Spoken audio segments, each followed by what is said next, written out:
Formed in the days following Adrian Formeau's Rally Sweden fine for swearing, the World Rally Drivers Alliance has gathered momentum quickly in the 5 weeks between round 2 and 3 of this year's FIA World Rally Championship.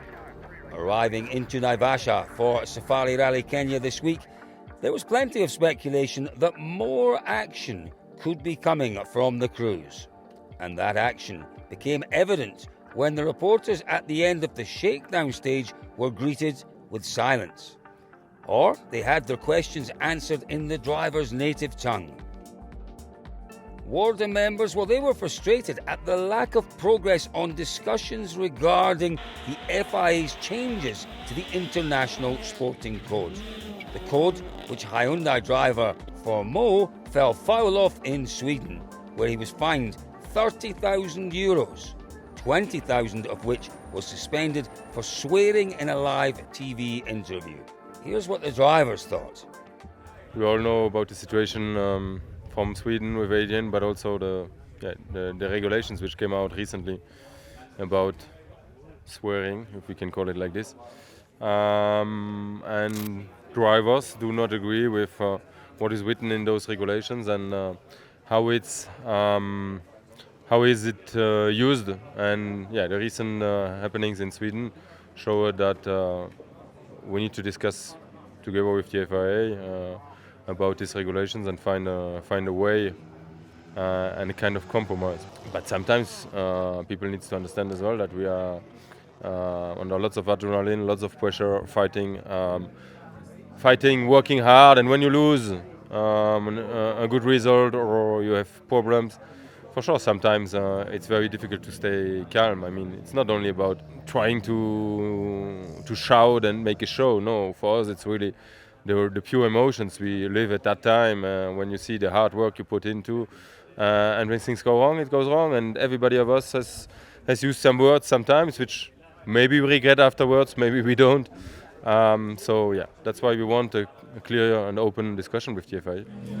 All this is nothing about protesting, nothing about fighting, it's just that with the current, let's say, punishment system and with the latest actions, we just don't feel comfortable giving interviews end of the stage because, when you do half an hour stage, whatever is going to happen in the stage and, the adrenaline is pumping and everything is boiling. So, 10 seconds after the flying finish to put the mic in the face and, to say something smart, sometimes it can be tricky. So I understand we are the role models and all this, but in these situations, it's just the way it is. So it definitely needs something more than just fining, because for me, punishing is not the solution.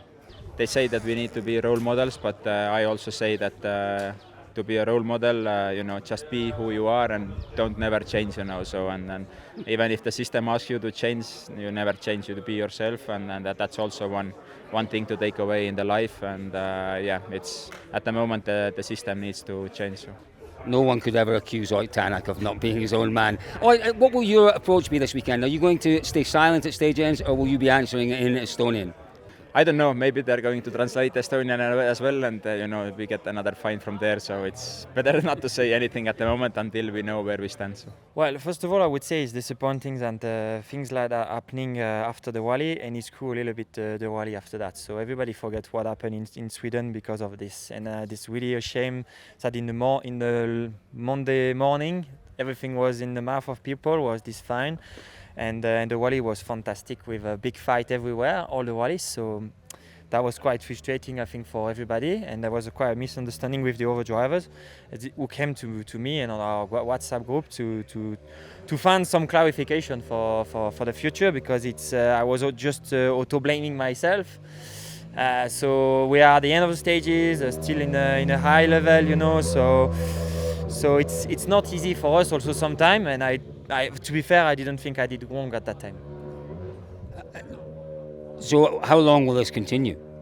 They're not talking at stage ends. Well, we need clarification because for me, if I do another things like that, which is for me quite minor, then it's an extra money again, and also there is a risk that I cannot compete the next race. So it's it's quite difficult to accept. And you know me, last year I was playing with Shake and Bake Baby, and now we are there with this situation, which I'm not pleased at all because for the fans, for me, they deserve much more than that. And but it's okay. I will reply or not, but not English for sure because it's not my native language. And then on my social media, people can see my reactions.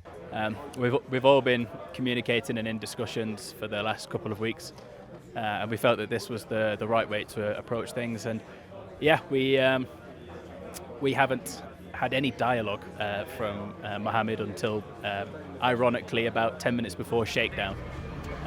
So I think that was a particularly well-timed email. Well, yeah, of course it's disappointing. I think we had a quite good and open approach from drivers and co-drivers side. So yeah, of course it's disappointing that at least we didn't open any discussion. Of course I understand things don't change quickly, but at least I think many of us are a bit disappointed that we didn't have any chance to discuss about the things. We hear that there may have been a communication from the president 10 minutes before shakedown started. What does that say? Yeah, it might be. But of course, I have nothing more to say to this now at this point. Well, the FIA has offered a response to Dirtfish, stating, "The FIA, as with many other international sports governing bodies, maintains a code of conduct that sets out what we expect from drivers and their teams. Drivers are looked up to as role models by young fans and are ambassadors for motorsport across the world. How drivers act at events really matters. The code's purpose is to promote the best in sportsmanship and respect. This includes expectations around language which could be seen as offensive or inappropriate by the public. The rules and penalties are in line with those taken by our peer organisations in global sports championships. We recognise that it is crucial to assess situations on a case-by-case basis, but unnecessary profanity should not be condoned and does little to help promote and grow the sport with fans, sponsors and partners." In line with a similar meeting held with Formula One drivers in Melbourne last weekend, Ronan Morgan, President of the Drivers' Committee, along with Peter Solberg, Vice President of the Committee, and Emilia Abel, Junior Road Sport Director, are planning to discuss this matter and other topics with drivers after the Safari Rally Kenya. While the Warder stand is not expected to change this weekend, stay tuned to Dirtfish for the outcome of its meeting with the FIA in the weeks following Safari Rally Kenya.